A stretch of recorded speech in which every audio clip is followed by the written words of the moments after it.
C'est l'heure de votre journal sur Radio No, présenté par Maël Manomba.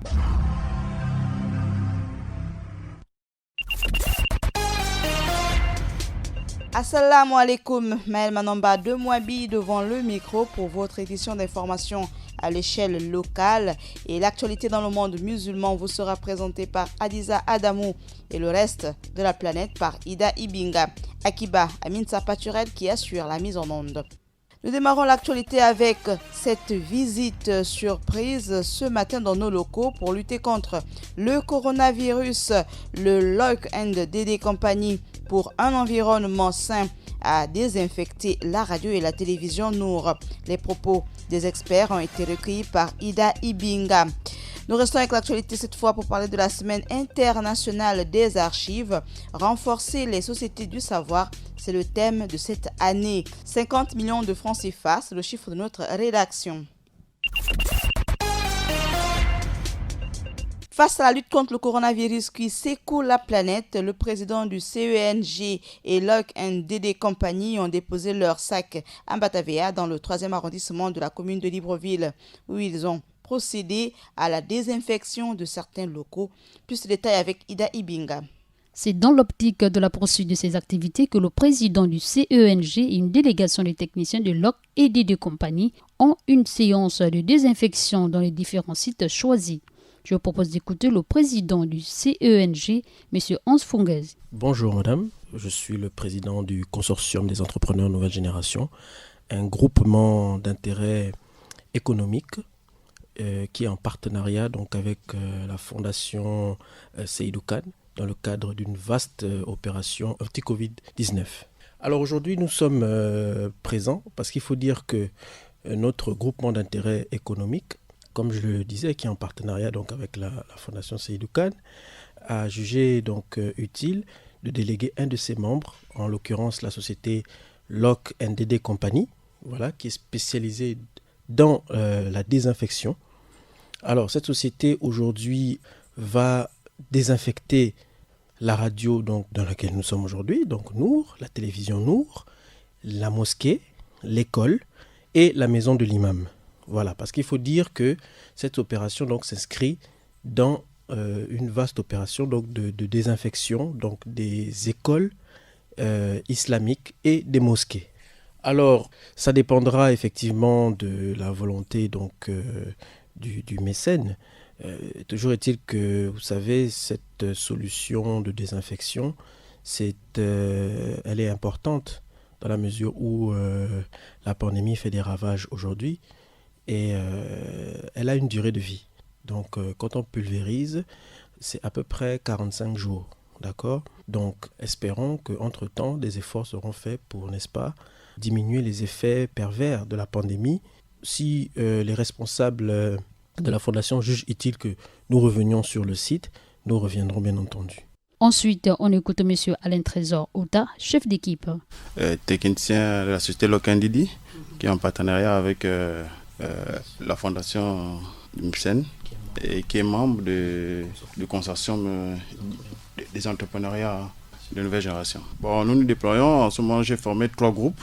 Un groupe qui va s'occuper de la radio et la télé et un autre groupe qui va s'occuper des salles de classe et un groupe qui s'occupera de la mosquée et la maison de l'imam. Bon, exemple à la radio, j'ai placé 5 personnes, c'est-à-dire que 2 avec des appareils et des filles qui viendront pour désinfecter les tables, les poignées des portes et autres choses. Maintenant, au niveau de la salle de classe, j'ai déployé 4 éléments, un avec l'atomiseur qui va faire les salles de classe et puis 3 autres qui vont désinfecter aussi les tables, les bancs, les poignées des portes, ainsi de suite. Maintenant, au niveau de la mosquée, j'ai déployé 3 personnes. C'est-à-dire qu'une personne avec l'appareil qui va désinfecter les 2 salles de prière et autres, ainsi que la maison de l'imam, et les 3 autres qui vont essuyer, désinfecter les poignées des portes et le reste. Le coronavirus fait des ravages dans le monde, endeuillant ainsi plusieurs familles. Ensemble, luttons contre le coronavirus. C'était votre envoyé spécial Ida Ibinga pour le compte de Radio Nord. Merci Aïda Ibinga pour cette interview. Du papier au numérique, comment renforcez-vous les sociétés du savoir avec votre travail? Remettons en question ce que les gens pensent de nous. Aidons-nous à dire au monde ce que sont les archives dans les sociétés du savoir. La Semaine internationale des archives, célébrée cette année du 8 au dimanche 14 juin prochain, a pour but d'éveiller la conscience du public et des décideurs à l'importance des archives, née par l'initiative du Conseil international des archives en 2005. Basé à Paris, le Conseil international des archives est une organisation non gouvernementale qui, depuis 1948, fait la promotion, la préservation, le développement et l'utilisation du patrimoine archivistique mondial. Le travail des archives vise non seulement à protéger la mémoire individuelle et collective, trouver des informations archivées renseignant sur les qui, quand, où, comment et pourquoi des activités d'un gouvernement à la lumière de la crise sanitaire que le monde traverse, la Semaine internationale des archives va s'adapter et respecter les mesures de confinement. Et si vous souhaitez consulter des archives sur notre média, vous pouvez consulter notre page Facebook Nour Radio TV officielle et retrouver les liens de toutes nos émissions que vous pouvez réécouter sur YouTube. 50 millions, c'est le chiffre de notre rédaction. RTL Gabon fait un don de 50 millions de francs CFA destiné au fonds spécial pour la lutte contre la Covid-19. J'invite à présent Adiza Adamou de Djolé pour la page musulmane. Assalamu alaikum Adiza. Wa alaikum salam Maël. 3 titres font l'actualité du jour dans le monde musulman. Au Nigeria, c'est plus de 60 morts qui ont été recensés après une énième attaque djihadiste dans le nord du pays. En Libye, la guerre entre les forces du maréchal Haftar et celles du gouvernement d'union nationale a causé le déplacement de 16 000 personnes dans l'ouest du pays. Et aux États-Unis, de New York à Philadelphie, les musulmans de cette partie du globe prient pour la paix sociale. Je vous donne plus d'informations après la transition.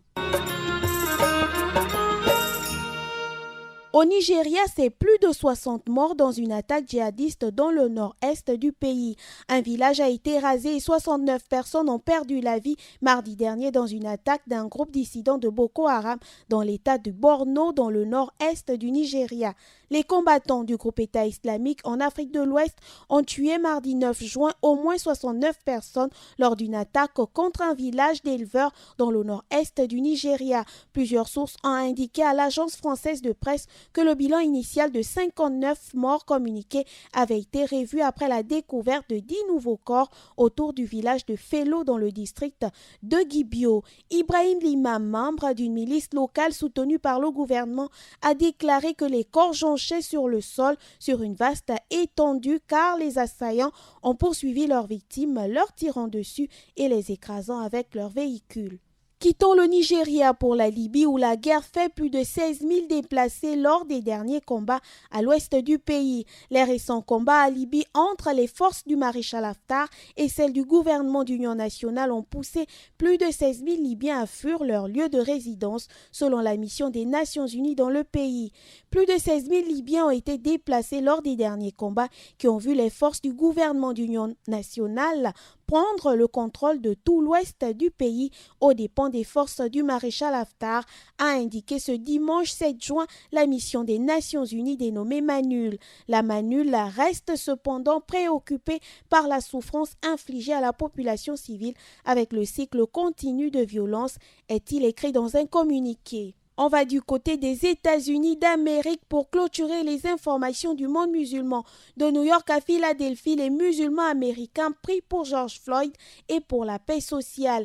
Les obsèques du supplié George Floyd, dont le cercueil fut transporté par une calèche tirée par des chevaux blancs, ont eu lieu mardi dernier à Houston.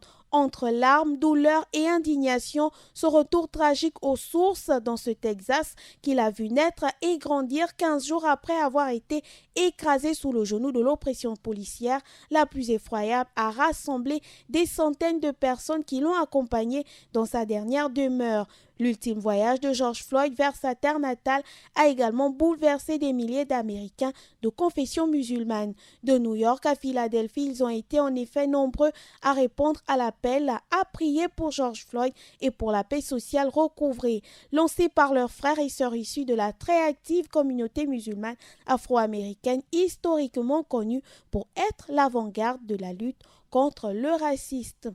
Voilà, Maëlle, les nouvelles du monde musulman de ce jour. Sur ce, je vous dis assalamu alaikum. Nagode Adiza Adamou pour toutes ces informations. À présent, faisons le reste de l'actualité à travers le monde avec Ida Ibinga pour parler de la conséquence au Burundi, sinon des conséquences au Burundi, de suite de l'annonce du décès de Pierre Nkurunziza, président en exercice. On parlera de l'hommage rendu à George Floyd au Sénégal, du côté de l'Asie, avec la validation du nouveau budget par les députés au Japon. Et pour terminer, la communauté internationale attend les conclusions de l'OMS sur les personnes asymptomatiques. Le développement de tous ces titres, c'est avec Ida Ibinga. Assalamu alaikum Ida. Wa alaikum salam Maël. Voici le développement des titres.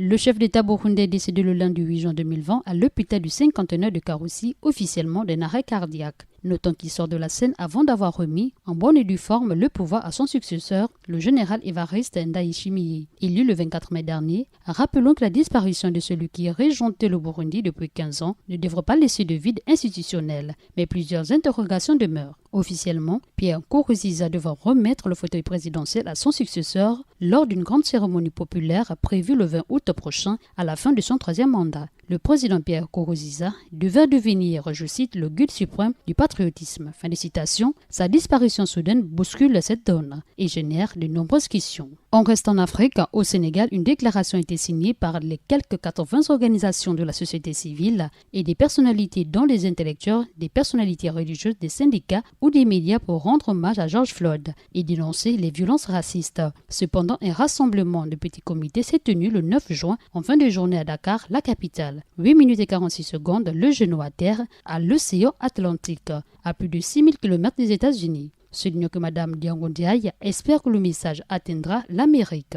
Nous sommes de tout cœur avec la famille de George Floyd, a-t-elle déclaré, mais nous dénonçons aussi le manque de droits dont les Noirs font l'objet aux États-Unis. Fin des citations. Ils sont une cinquantaine, certains le bras levé, sur le site du mémorial de Gorée, lieu symbolique. L'actualité se poursuit au Japon, c'est ce mercredi 10 juin que la Chambre basse du Parlement japonais a adopté un nouveau budget extraordinaire à record de 32 milliards de yens, soit 262 milliards d'euros, nécessaires pour alimenter un deuxième gigantesque plan de soutien de l'économie nationale sévèrement touchée par la pandémie du coronavirus. C'est par les conclusions de l'OMS qu'on referme l'actualité internationale, les Anglais disent « wait and see ». Cette formule que l'on traduit dans toutes les langues, ils ne sont pas aujourd'hui les seuls à l'utiliser abondamment après l'importante révélation de l'Organisation mondiale de la santé qui reste à confirmer, selon laquelle les personnes asymptomatiques ne transmettraient pas le virus, ce qui constituerait une véritable révolution en même temps qu'une avancée louable dans les recherches sur le coronavirus. Merci Maël, merci fidèle auditeur, c'est tout pour cette page internationale du jour.